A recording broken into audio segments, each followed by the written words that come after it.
Remember when you first swung a baseball bat? I do, and wow, was it horrific. A simple drill from a video took my swing from hitting balls into the dirt to hitting balls over fences for the first time in my life. It is 2017, and the baseball swing has been revolutionized by advances in technology. I owe it to the advances in technology that I can hit baseballs pretty good now. I'm in my sophomore season at Madison College, and I've played baseball since I was 6 years old. And I've loved the game ever since. I have the opportunity to coach a little league team during the summer, and I'm blessed to be able to teach the kids the right way to swing a baseball bat. I understand there are different methods to swinging a baseball bat, but due to the advances in technology, there has been one way that has been found to work for a large amount of people. When it comes to the swing, there are three stages of the swing that a hitter will have to eventually think through. The first stage would be having a mental approach to hitting, and as a hitter must be mentally and physically prepared rather than just physically. The proper mental approach can augment your potentiality for success and help create a confident swing. A confident swing emanates from the lower half and works up.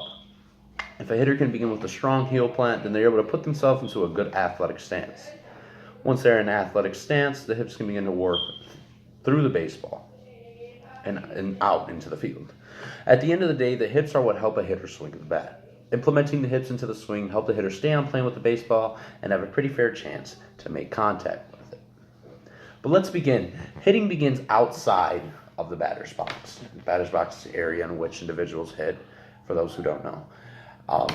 I'm a firm believer that baseball is 90% mental and 10% physical. Our minds are our greatest weapons. It can either work with us or against us. I can recall times where I knew I would be out once I stepped into the batter's box, and there's times where I know I'd get on base because that's just the way hitting sometimes can be. You just know when you're going to get on base, and there's times where you just know that you're just going to be out.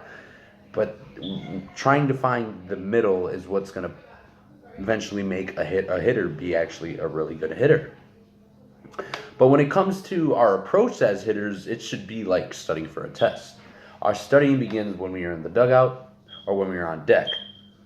And as hitters, what do you study? What do you look at? The other pitcher, the opposing pitcher. Your biggest enemy as a hitter is the opposing pitcher. Know yourself as a hitter better than the pitcher knows himself as a person. Self-awareness is huge. In fact, is a huge factor in approach because it dictates your pre-pitch plan once you enter the box, which we'll discuss later. Understanding your weaknesses and your strengths can dictate what type of at-bat you have. For example, I'm a fan of hitting earlier in counts. I prefer being more offensive than defensive because that is my job as a hitter. And viewing how an approach can heighten your chance of success even more, let us begin in viewing the actual physical swing by starting with the lower half.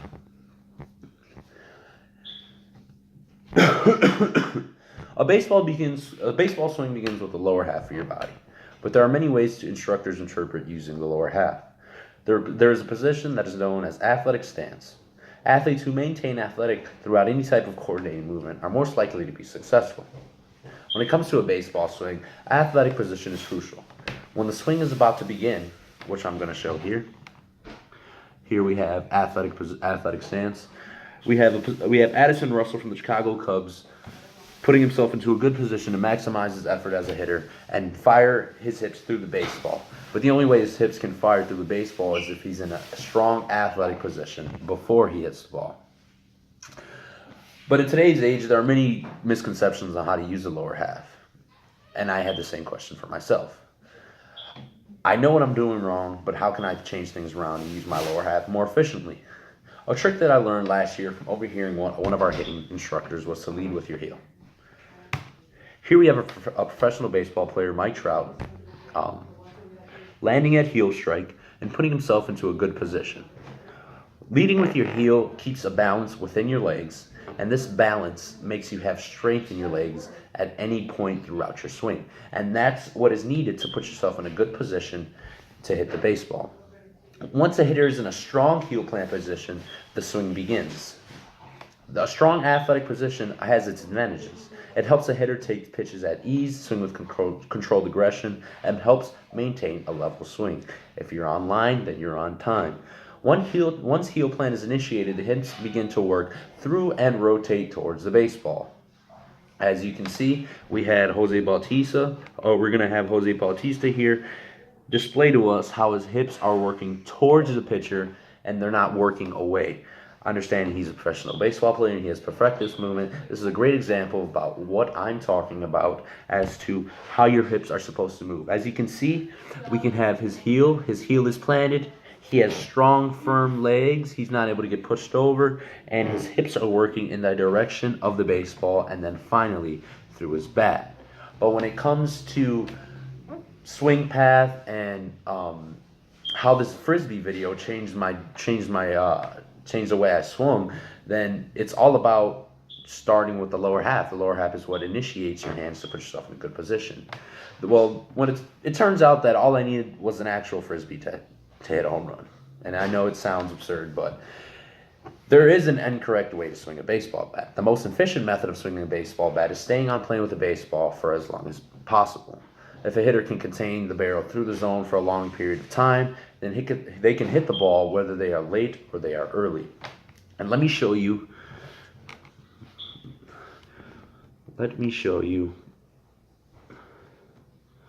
the incorrect way as an example. Here we can see that my bat path is going down. I have a chopping type of motion, and we see this is pretty evident in younger kids because it's the most easiest way to get to the baseball and make contact with it. But it is not the most efficient way when it comes to facing individuals who throw with velocity or individuals who throw with can throw to a location pretty well that it might be difficult to hit. See, as you can see, I still have the negative or kind of like a down swing that puts myself in a bad position. I do get backspin on baseballs, but it's not as efficient as it would if I were to swing slightly upward on it. When it comes to swinging slightly upward on it, here we have a video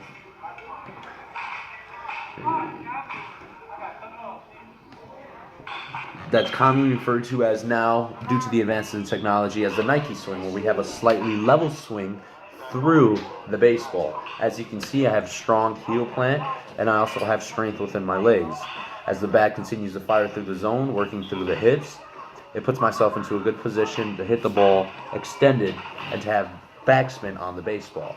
One misconception is that individuals cannot hit with backspin, and that's wrong. Both methods work towards getting backspin, and backspin is what eventually helps the ball go further. In conclusion, the process all begins with your approach and testing how much you should study for the test. A simple frisbee drill trains the position my hands are slotted in and took my swing from a downward swing to a swing that is on plane. And the swing that was on plane took the baseball that I would eventually hit in 2017 here and now over the fence. Thank you.